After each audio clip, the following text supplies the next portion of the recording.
وجعل بينكم مودة ورحمة إن في ذلك لآيات لقوم يتفكرون.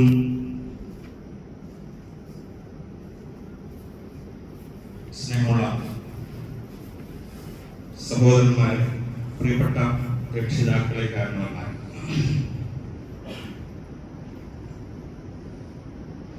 അരീക്കോട് സ്വദേശി മണ്ണൻകുഴിയൻ അബ്ദുറഹ്മാൻ സാഹിബിന്റെ മകൻ അനീസ്, നമ്മുടെ പ്രദേശത്തുകാരൻ, ചെന്നൈകുന്നൻ, ചീരങ്കുന്നൻ, നമുക്കൊക്കെ പരിചയമുള്ള നാണികാക്കയുടെ മകനായിട്ടുള്ള ഹാമിദ് ഹുസൈൻ മാഷിന്റെയും ദിവസങ്ങൾക്ക് മുമ്പ് നമ്മളോട് വിട ചോദിച്ച ഉഷറ ടീച്ചറുടെയും മകൾ ദിയാനയും തമ്മിലുള്ള വിവാഹത്തിന് സാക്ഷികളാകാൻ വേണ്ടിയാണ് നമ്മൾ ഇവിടെ ഒരുമിച്ചുകൂടിയിരിക്കുന്നത്. അവർക്ക് വേണ്ടി പ്രാർത്ഥിക്കുവാനും അനുഗ്രഹങ്ങൾ നേരാനും ഇവിടെ ഒരുമിച്ച് കൂടിയ നമ്മളുടെ ഈ യുദ്ധം അല്ലാഹു സുബ്ഹാനഹു വ തആല ഒരു സാലിഹായ കർമ്മമായി സ്വീകരിക്കുമാറാകട്ടെ. സാധാരണ നിക്കാഹ് ഖുതുബകൾ ആരംഭിക്കുമ്പോൾ ഞാൻ പറയാറുള്ളത് വളരെ സന്തോഷത്തിന്റെ ഒരു മുഹൂർത്തത്തിലാണ് നാം ഒരുമിച്ച് കൂടിയിട്ടുള്ളത് എന്നാണ്. നമുക്ക് എല്ലാവർക്കും അറിയാം, അത്രയധികം സന്തോഷമുള്ള ഒരു സദസ്സിലല്ല നമ്മൾ ഇരിക്കുന്നത്. നമുക്ക് എല്ലാവർക്കും അറിയാവുന്നതുപോലെ ഈ ഒരു സന്തോഷം, ഈ ഒരു മുഹൂർത്തം സ്വപ്നം കാണുകയും മനസ്സിൽ ആഗ്രഹിച്ച് കൊണ്ടിരിക്കുകയും ചെയ്തിരുന്ന നമ്മുടെ സഹോദരി ഹാമിദ് ഹുസൈൻ സാഹിബിന്റെ ഭാര്യ ഉഷറ ടീച്ചർ, ഏറ്റവും കൂടുതൽ പക്ഷേ ഈ സദസ് മനസ്സിൽ കണ്ടതും ആഗ്രഹിച്ചതും അവരായിരിക്കും. ഏകദേശം ഒരു മാസം മുമ്പ് മാഷനോട് നിക്കാഹിന്റെ കാര്യം സൂചിപ്പിച്ചപ്പോ അവളുടെ ഒരു ആഗ്രഹമാണ് അതും കൂടെ കാണാൻ കഴിയുക എന്നുള്ളത് എന്ന് സൂചിപ്പിക്കുകയുണ്ടായിരുന്നു. പക്ഷേ ആ മരണ വാർത്ത കേട്ട സമയത്ത് ഞാൻ ആദ്യം ആലോചിച്ചത് ആ വാക്കുകളാണ്. ഏതായിരുന്നാലും അള്ളാഹുവിന്റെ വിധിക്ക് മുമ്പിൽ നമ്മളെല്ലാവരും നിസ്സാരന്മാരാണ്. ഇവിടെ ഇരിക്കുന്ന ഒരാളും അതിന് അതീതരല്ല എന്ന ഒരു വിശ്വാസവും ഉത്തരബോധ്യവും ഉള്ളത് കൊണ്ടാണ് നമ്മളൊക്കെ ക്ഷമിക്കുകയും മറക്കുകയും ചെയ്യുന്നത്. ഏതായിരുന്നാലും ഇവിടെ ഒരുമിച്ച് കൂടിയ ആളുകളുടെ പ്രാർത്ഥന, ഈ സദസ്സിന്റെ നന്മ, ഇതിന്റെ അനുഗ്രഹങ്ങൾ, ഇതിന്റെ എല്ലാ ഹൈറും ബർക്കത്തും അവരുടെ ഖബറിലേക്ക്, ബർസഖിയായ ജീവിതത്തിലേക്ക്, സ്വർഗീയമായ അനുഭൂതികളായിട്ട് വെളിച്ചം നൽകുന്ന ഒരു കാര്യമായി പടച്ചറപ്പ് അവരിലേക്ക് എത്തിക്കുമാറാവട്ടെ എന്ന് ആദ്യമായി ആത്മാർത്ഥമായി പ്രാർത്ഥിക്കുകയാണ്. ഇവിടെ ഞാൻ എഴുന്നേറ്റ് നിൽക്കുന്നത് ഒരുപാട് പ്രസംഗിക്കാൻ വേണ്ടിയല്ല, വലിയൊരു പ്രാസംഗികനും അല്ല. ഹാമിദ് ഹുസൈൻ മാഷ് അദ്ദേഹത്തിന്റെ ഒരു സുഹൃത്ത് എന്നുള്ള നിലക്ക് മാത്രമാണ് എന്നെ ക്ഷണിച്ചിട്ടുള്ളത്. ഞാനും അദ്ദേഹവും ഹയർ സെക്കൻഡറി സ്കൂളിൽ അറബി അധ്യാപകരാണ് എന്നുള്ള ഒരു ബന്ധവും കൂടിയിട്ട്. ഏതായിരുന്നാലും ചുരുങ്ങിയ വാക്കുകളിൽ ഈ സദസ് അവസാനിപ്പിക്കാം. ഇൻഷാ അല്ലാഹ് പ്രൊഫസർ അനുഗ്രഹിക്കട്ടെ. ഞാൻ ആദ്യം ഓതി വെച്ച ആയത്ത് സൂറത്തുർ റൂമിലെ 21-ാമത്തെ ആയത്താണ്. ഈ ആയത്തിന്റെ അർത്ഥം മാത്രം പറഞ്ഞാൽ മതി. ഇസ്ലാമിൽ വിവാഹവും ദാമ്പത്യവും കുടുംബവും എന്താണ് എന്നറിയാം. അല്ലാഹു സുബ്ഹാനഹു വ തആല പറയുന്നു, മിൻ ആയാതിഹി, അല്ലാഹുവിന്റെ ഒരുപാട് ദൃഷ്ടാന്തങ്ങളുണ്ട്. ആകാശം, അതിവിശാലമായ ഭൂമി, ആകാശത്തിലും പ്രപഞ്ചത്തിലും തിളങ്ങി നിൽക്കുന്ന സൂര്യനും ചന്ദ്രനും പോലെയുള്ള ഗ്രഹങ്ങളും ഉപഗ്രഹങ്ങളും, സമുദ്രം, അതുപോലെയുള്ള അത്ഭുതങ്ങൾ. ആ അത്ഭുതങ്ങളുടെ കൂട്ടത്തിലാണ് അള്ളാഹു എണ്ണുന്നത്,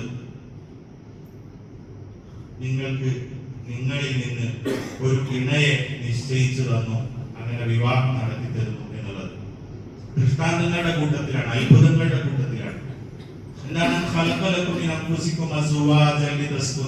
പരസ്പരം അങ്ങോട്ടും ഇങ്ങോട്ടും സമാധാനം കണ്ടെത്താൻ. ഏകദേശം ഒരു പ്രായപൂർത്തി എത്തുന്ന സമയത്ത് പിന്നീട് മനുഷ്യന്റെ പ്രകൃതം എന്ന് പറഞ്ഞാൽ തന്റെ മാതാവിലോ തന്റെ പിതാവിലോ അല്ലെങ്കിൽ രക്ഷിതാക്കളിലോ മാത്രം ഒതുങ്ങിക്കൂടുന്ന ഒരവസ്ഥയിലല്ല അള്ളാഹു സൃഷ്ടിച്ചിട്ടുള്ളത്. പ്രത്യേകമായ വികാരങ്ങളും വിചാരങ്ങളും ആഗ്രഹങ്ങളും താല്പര്യങ്ങളും അള്ളാഹു പ്രായത്തിനനുസരിച്ച് പ്രായപൂർത്തിക്കനുസരിച്ച് അവൻ നിശ്ചയിക്കുകയാണ്. അപ്പൊ സ്വാഭാവികമായും ഒരു ഇണയെ അവൻ തേടുന്നു, അവൻ ആഗ്രഹിക്കുന്നു. അതിനാണ് അള്ളാഹു വിവാഹം നിശ്ചയിച്ചത്. അത് യാതൊരു നിയമവും നിബന്ധനയും ഇല്ലാതെ തന്റെ വികാരം പൂർത്തീകരിക്കുക എന്നതല്ല, ആളുകളുടെ മുമ്പിൽ വെച്ച് ജനമധ്യത്തിൽ വെച്ച് ജനങ്ങളെ സാക്ഷികളാക്കിക്കൊണ്ട് ഒരു ഇണയെ തെരഞ്ഞെടുക്കുകയും നിശ്ചയിക്കുകയും ചെയ്തിട്ട് അവർക്ക് ഒരുമിച്ച് ജീവിക്കാം. അതാണ് അള്ളാഹു പറഞ്ഞത്. അവിടെ വാക്ക് പ്രത്യേകം ശ്രദ്ധിക്കേണ്ടത് നിങ്ങളിൽ നിന്ന് തന്നെ ഇണയെ സൃഷ്ടിച്ചതാണ്. മലക്കുകളിൽ നിന്നോ ജിന്നുകളിൽ നിന്നോ അല്ലെങ്കിൽ വേറെ ഏതെങ്കിലും ജന്തുവർഗങ്ങളിൽ നിന്നോ അല്ല, മനുഷ്യനിൽ നിന്ന് തന്നെയാണ്.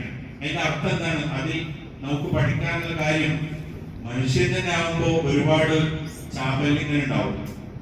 എന്നെ പോലെ തന്നെ എന്റെ ഭാര്യക്കും അല്ലെങ്കിൽ എന്റെ ഇണക്കും സ്വാഭാവികമായും പോരായ്മകൾ ഉണ്ടാവും.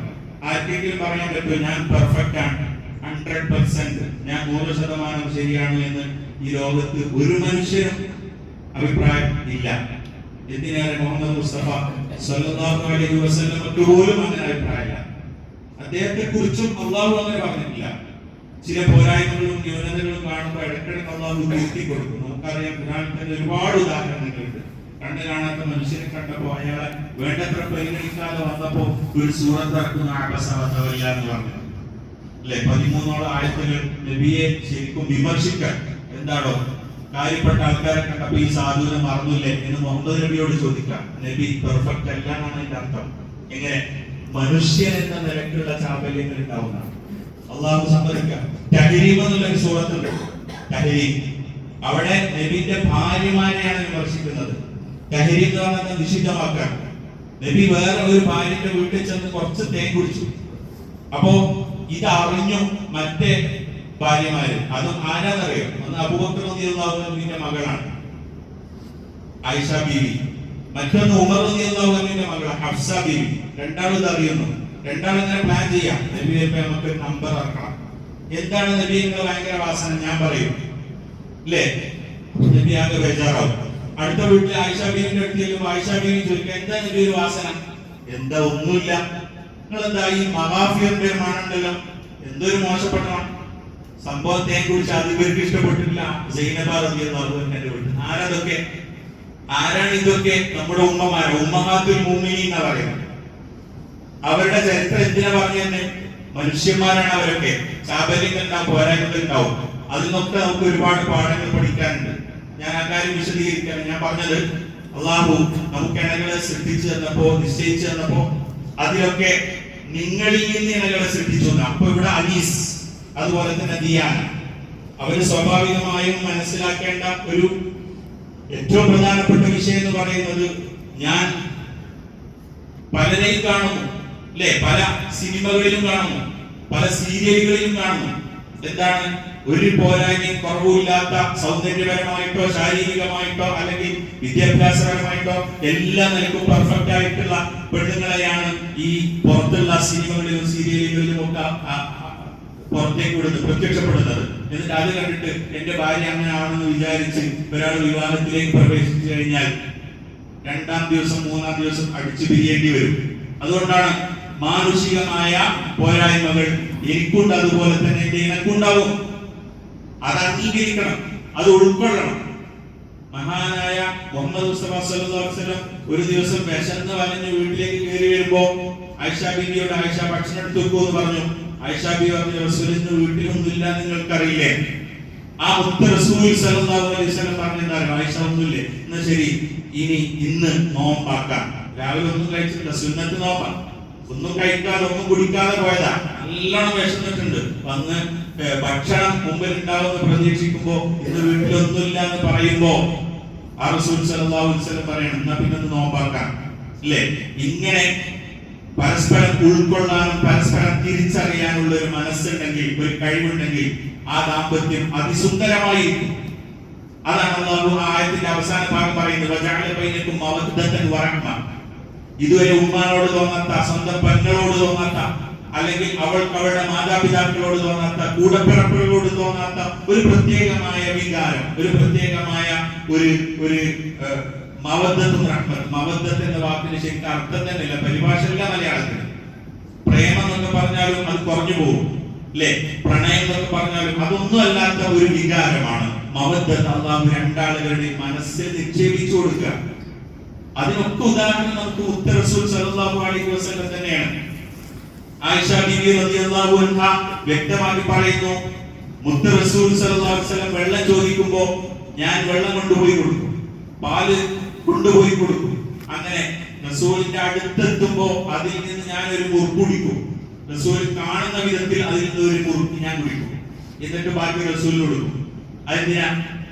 റസൂല് കുടിക്കുന്ന ആ വെള്ളം ഞാനും കുടിച്ചു എന്ന് തോന്നിപ്പിക്കാൻ അല്ലെ. അതിലൊരു ബന്ധമുണ്ട്, ഒരു മാനസികമായ ബന്ധം. റസൂൽ അതിനേക്കാളും വലിയ ഒരു പ്രണയമാണ് അവിടെ തിരിച്ചു കാണിക്കുന്നത്. എന്താണെന്നറിയോ? റസൂൽ അത് വാങ്ങിച്ചിട്ട് ആ ഗ്ലാസ് ഇങ്ങനെ തിരിച്ചു മറിച്ചു നോക്കും, എവിടെയാണ് ആയിഷയുടെ ചുണ്ട് തട്ടിയ നനവുള്ളത്. ആ ഭാഗത്ത് തന്റെ ചുണ്ടും വെച്ച് കുടിക്കും റസൂലുള്ളാഹി സ്വല്ലല്ലാഹു അലൈഹി വസല്ലം. ആരാ? ലോകത്തിന്റെ നായകനാ, റഹ്മത്തുൽ ലിൽ ആലമീൻ. ഇതൊക്കെ പറ്റുമോ? അതൊക്കെ വേണം. അങ്ങനെയാണ് ദാമ്പത്യത്തെ പഠിപ്പിച്ചില്ല റസൂലുള്ളാഹി സ്വല്ലല്ലാഹു അലൈഹി വസല്ലം. എന്തൊരു സന്തോഷകരമായിരുന്നു. ഇങ്ങനെയൊക്കെ ആണെങ്കിലും സ്ത്രീകളെന്ന നിലയ്ക്കുള്ള പോരായ്മകളൊക്കെ അവരിലുണ്ടെങ്കിലും ശരി, അവരാരും തമ്മിൽ അടിച്ചു പിരിഞ്ഞിട്ടില്ല. ഒരു തലാഖ് അവർ ആവശ്യപ്പെട്ടിട്ടില്ല. റസൂലുള്ളാഹി സ്വല്ലല്ലാഹു അലൈഹി വസല്ലമയോട് അല്ലാഹു പറയുന്നു, റസൂലേ നിങ്ങൾ അവരെങ്ങനെ വലുതാക്കി നടക്കണ്ട, വേണമെങ്കിൽ അവരെ തലാഖ് ചെല്ലാം. ലെ അസാ റബ്ബുഹു ഇദല്ലകുന്ന അയ്യുബ്ദിലഹു അസ്വാജൻ ഖൈറൻ മിൻകുന്ന. അവരെക്കാൾ മുന്തിയ സ്ത്രീകളെ നിങ്ങൾക്ക് കിട്ടും. വേണമെങ്കിൽ അവരുടെ ഈ ചീത്ത സ്വഭാവങ്ങൾക്ക് നിങ്ങൾ അവരെ തലാഖ് ചൊല്ലിക്കൊള്ളൂ എന്ന് വരെ ഖുർആനിലെ ആയത്തുകളിൽ നമുക്ക് കാണാൻ പറ്റും. പ്രിയമുള്ളവരെ, മവദ്ദത്ത് അല്ലാഹു സുബ്ഹാനഹു വ തആല നിശ്ചയിച്ചു. ആ മവദ്ദത്ത് നമുക്ക് ഇണകൾക്കിടയിൽ മാത്രമുള്ളതാണ്. ഇണകൾക്കിടയിൽ മാത്രമുള്ളതാണ്. മുത്ത് റസൂൽ സല്ലല്ലാഹു അലൈഹി വസല്ലം അന്ത്യ ശ്വാസം വലിക്കുന്ന സമയത്ത് അവിടെ അവസാനമായി കയറി വന്ന അബൂബക്കർ റളിയല്ലാഹു അൻഹുവിന്റെ മകനായ അബ്ദുറഹ്മാൻ റളിയല്ലാഹു അൻഹുവിനോട് പല്ല് തേക്കണം എന്ന് ഒരു ആംഗ്യം കാണിച്ചു. അബ്ദുറഹ്മാൻ തന്റെ കയ്യിലുള്ള അറാഖിന്റെ കൊള്ളി റസൂൽ സല്ലല്ലാഹു അലൈഹി വസല്ലമക്ക് കൊടുത്തു. റസൂല് അതിങ്ങനെ ആ സമയത്ത് തൊട്ട് നോക്കുമ്പോ ഭയങ്കര പരിക്കന. ആയിഷ ബീവി വാങ്ങിയിട്ട് തന്റെ പല്ല് കൊണ്ട് അതിന്റെ ഒരു ഭാഗം കടിച്ച് ചവച്ചിട്ട് റസൂലിന്റെ വായിൽ പല്ല് തേച്ചു കൊടുക്കുക. ആയിഷ ബീവി പിന്നീട് പറയുന്നത്, എനിക്ക് റസൂല് മരിച്ചു പോകുമ്പോഴും എനിക്ക് കിട്ടിയൊരു സന്തോഷം എന്താ പറയുക, എന്റെയും മുത്ത് റസൂലിന്റെയും ഉമിനീര് അവസാനമായി തമ്മിൽ കൂടിക്കലർന്നതാണ്. ഇങ്ങനെയുള്ള ഒരുപാട് ഉദാഹരണങ്ങൾ റസൂലിന്റെ ജീവിതത്തിൽ, സഹാബത്തിന്റെ ജീവിതത്തിൽ, റസൂലിന്റെ ഇണകളുടെ ജീവിതത്തിൽ നമുക്ക് പഠിക്കാനുണ്ട്. ഞാൻ അവസാനിപ്പിക്കുകയാണ്. ഇവിടെ വിവാഹിതരാകാൻ പോകുന്ന അനീസും ദിയാനയും വീണ്ടും വീണ്ടും ആലോചിക്കുകയും മനസ്സിലോർമ്മിക്കുകയും ചെയ്യേണ്ടത് ഇത്തരത്തിലുള്ള സംഭവങ്ങളാണ്. സന്തോഷത്തോടുകൂടെ പോകണം, സമാധാനത്തോടുകൂടെ പോകണം. മരിക്കുന്നത് വരെ മാത്രമല്ല, മരിച്ചു കഴിഞ്ഞാലും നബി ഖദീജ ബീവിയെ ഓർത്തതുപോലെ ഓർക്കാനുള്ള നന്മകൾ ബാക്കി വെച്ചിട്ടായിരിക്കണം ആണുങ്ങളും പെണ്ണുങ്ങളും തമ്മിൽ വേർപിരിയുന്നത് ഈ ദുനിയാവിൽ നിന്ന്. അല്ലാഹു സുബ്ഹാനഹു വ തആല എല്ലാവിധ അനുഗ്രഹങ്ങളും സന്തോഷങ്ങളും കൺകുളിർമയും ഇവരുടെ ജീവിതത്തിൽ നൽകി അനുഗ്രഹിക്കുമാറാവട്ടെ. ഇവർക്ക് ഈ ബന്ധത്തിൽ നാടിനും കുടുംബത്തിനും സമൂഹത്തിനും രാജ്യത്തിനും ഉപകാരപ്രദമായ സാലിഹീങ്ങളായ സന്താനങ്ങൾ പടച്ചറബ് നൽകി അനുഗ്രഹിക്കുമാറാവട്ടെ. നേരത്തെ പറഞ്ഞതുപോലെ ഈ സദസ്സ് കാണേണ്ടിയിരുന്ന, ഇത് അനുഭവിക്കേണ്ടിയിരുന്ന ദിയാനയുടെ ഉമ്മ അവർക്ക് അല്ലാഹു സുബ്ഹാനഹു വ തആല ഈ ബർസഖിയായ ജീവിതത്തിലും തുടർന്നുള്ള പാരത്രികമായ ലോകത്തും നന്മകൾ നൽകി അവരുടെ പാപങ്ങളെല്ലാം പുറത്തു കൊടുത്ത് അവർക്ക് സ്വർഗീയമായ ആരാമങ്ങളിൽ പരിരസിക്കാനുള്ള തൗഫീഖ് നൽകി അനുഗ്രഹിക്കുമാറാവട്ടെ. നമ്മളെല്ലാവരെയും റബ്ബ് ആഫിയത്തോടുകൂടെ ആരോഗ്യത്തോടുകൂടെ സമാധാനത്തോടുകൂടെ ഈ ലോകത്ത് ജീവിച്ച് റബ്ബിനെ അനുസരിച്ച് നല്ല മുത്തഖീങ്ങളായി മരണപ്പെട്ടു പോകാൻ റബ്ബ് തൗഫീഖ് നൽകുമാറാവട്ടെ. വിവാഹത്തിന് ശേഷം നമ്മൾ എല്ലാവരും പ്രാർത്ഥിക്കണം ആത്മാർത്ഥമായിട്ട്. അതാണ് അവർക്ക് നൽകാനുള്ള ഏറ്റവും വലിയ സമ്മാനം. അല്ലാഹു സുബ്ഹാനഹു വ തആല നമ്മിൽ നിന്ന് ഖബൂൽ ചെയ്യുമാറാവട്ടെ. റബ്ബനാ ആതിനാ ഫിദ് ദുനിയ ഹസനത വഫിൽ ആഖിറതി ഹസനത വഖിനാ അദാബന്നാർ. റബ്ബനാ തഖബ്ബൽ മിന്നാ ഇന്നക അൻതസ് സമീഉൽ അലീം വതുബ് അലൈനാ ഇന്നക അൻതത് തവ്വാബുർ റഹീം. ആമീൻ ബിറഹ്മതിക